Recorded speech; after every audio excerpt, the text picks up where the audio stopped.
అసలు జిహెచ్ఎంసీ ఎలక్షన్ల కాంగ్రెస్ పార్టీ ఉంటుందా ఓడుతుందా? ప్రజల తీర్పు అనేది రోజు రోజులకు మారుతూ ఉంటుంది. మరి గవర్నమెంట్ ఇచ్చేటువంటి సంక్షేమ పథకాలు గిట కవితమ్మ వైపు తిరిగే అవకాశం ఉంటుందా జనాలు? మహిళలు సాధించిందంటే ఏం లేదండి. నిన్న చాలా బాధ అనిపించింది. ఆమె కవిత గారు కింద పడిపోయింది, చాలా బాధ అనిపించింది. వాళ్ళు ఏ విధంగా పోలీసులు లేరు నాకు అర్థం కదా.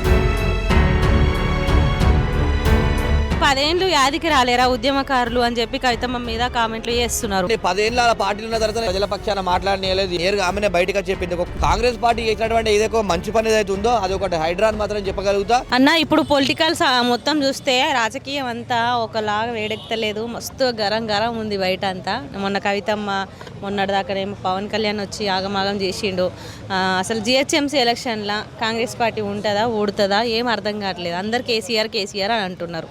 మరి ఎట్లుండబోతుంది అంటే కొద్దిగా అధికార పార్టీ కాంగ్రెస్ పార్టీ ఉంది కాబట్టి కొద్దిగా ప్రియారిటీ అయితే అధికార పార్టీకి ఉంటుంది. ఎందుకంటే గవర్నమెంట్ ఉందిగా అని చెప్పేసి కొద్దిగా స్థానిక ఎలక్షన్లో ఎఫెక్ట్ అయితే గిట్ట కొద్దిగా అధికార పార్టీ ఉంటుంది. ఉన్నప్పటికీ కూడా చెప్పలేమండి. ఎందుకంటే ప్రజలు ఇచ్చే తీర్పుకి ఎవరైనా తలవంచాలి కాబట్టి ఇంకా ప్రజల మార్పు అనేది చెప్పలేము. కాకపోతే ఎందుకంటే ఇప్పుడు మళ్ళీ ఇంకోటి ఏంటంటే ఎస్ఐఆర్ ప్రక్రియ నడుస్తుంది కాబట్టి మరి అక్కడ ఇక్కడ సంబంధించినటువంటి ఓటర్స్ అన్ని కూడా పోవడం జరుగుతుంది. ఇప్పుడు ఎందుకంటే కేవలం ఎస్ఐఆర్ అనేది ఇప్పుడు హైదరాబాద్ ప్రాంతంలో డిస్టిక్ వాళ్ళు చాలామంది హైదరాబాద్ బతికొస్తారండి. చాలామందికి ఇక్కడ ఓట్లు ఉంటాయి. అది ఇక్కడ నుంచి ఓట్లని కన్వెన్షన్ అయిపోతే కూడా చాలా వరకు జిహెచ్ఎంసీ ఎలక్షన్లో బీజేపీకి ప్లస్ పాయింట్ అయ్యే అవకాశం ఉంది, ఎంఐఎంకి ప్లస్ పాయింట్ అయ్యే అవకాశం ఉంది. ఎందుకంటే హైదరాబాద్కి సంబంధించిన వాళ్ళు ఎవరండి బీజేపీకి ఇస్తారు ఓటు. అదేవిధంగా మైనార్టీస్ అందరూ హైదరాబాద్ వాళ్ళు ఎవరికంటే ఎంఐఎంకి ఇస్తారు. కాకపోతే ఎస్ఐఆర్ ద్వారా మాత్రం కొద్దిగా బీజేపీకి అయితే కొద్దిగా ఎక్కువ ఉండే అవకాశం ఉంది.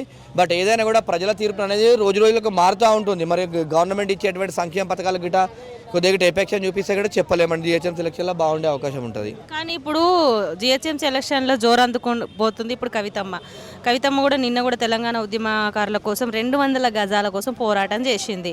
మరి ఖచ్చితంగా కవితమ్మ వైపు తిరిగే అవకాశం ఉంటుందా జనాలు? 100% అండి. మహిళలు సాధించిందంటే ఏం లేదండి. గతంలో కూడా మమతా బెనర్జీ గారిని కానీ తర్వాత జయలలిత గారిని కూడా అందరూ వీళ్ళేం చేస్తారని చెప్పేసి అన్నారు. మాయావతి గారిని అలాంటి వాళ్ళు మంచిగా ఉద్యమం చేసి కొట్లాడి చేసి ఇలా ముఖ్యమంత్రులు అయ్యారు.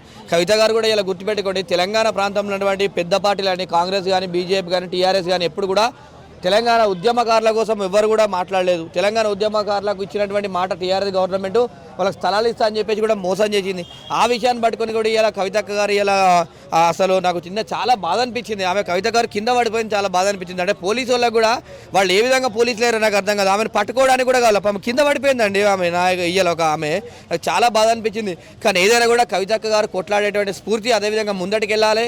ఇలా తెలంగాణ ప్రాంతంలో తెలంగాణ వచ్చినప్పటికీ కూడా పేద ప్రజలు పేదోళ్ళలాగానే ఉన్నారు. డబ్బులు ఉన్నాడు మాత్రం కోటీశ్వరుడు తప్ప ఇలా పేదవాళ్ళు లేకున్నారు. కాబట్టి కవితక్క గారు ప్రజల పక్షాన మాట్లాడాలి, కొట్లాడాలి. అదేవిధంగా ఉద్యమకారుల కోసం ఇంత గొప్పగా ఆలోచించిన వ్యక్తి కవితక్క గారు కాబట్టి రాబోయే రోజులలో ఆమె కూడా మంచి అవకాశాలు ఉంటాయని చెప్పి తెలియదు. కానీ 10 ఏళ్ళు యాదికి రాలేరా ఉద్యమకారులు అని చెప్పి కవితమ్మ మీద కామెంట్లు చేస్తున్నారు. మరి ఏం మాట్లాడుతారు దాని గురించి? ఒక్కటండి, 10 ఏళ్ళ పార్టీలు ఉన్న తర్వాత నేను ఎలాంటి మాట్లాడనివ్వలేదు, ప్రజల పక్షాన మాట్లాడనివ్వలేదు. ఏం కూడా మీరు ప్రజలకు ఏం చేయాలని చెప్పేసి నేరుగా ఆమెనే బయటగా చెప్పింది. ఒక కూతురు ఒక తండ్రి పెట్టిన పార్టీలో కూతురు బయటగా చెప్పిందంటే ఆమెకు పేద ప్రజల మీద ఎంత నమ్మకం విశ్వాసం ఉందో మనం అర్థం చేసుకోవాలి.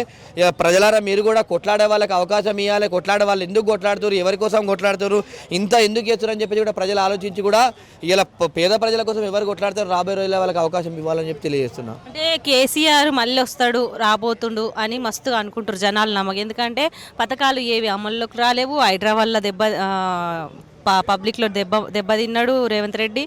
అది వినూత్నంగా అవుతుందా కాదా అనేది అర్థం కాని పరిస్థితి. ఒక్కటండి, అంటే రేవంత్ రెడ్డి గారు చేసింది హైడ్రా మాత్రం చాలా మంచిదండి. ఎందుకంటే ఇలా హైదరాబాద్ నగరం అనేది ఇలా తెలంగాణ రాష్ట్రానికి అన్నం పెట్టేటువంటి ఇలా డిస్టిక్ హైదరాబాద్ అండి.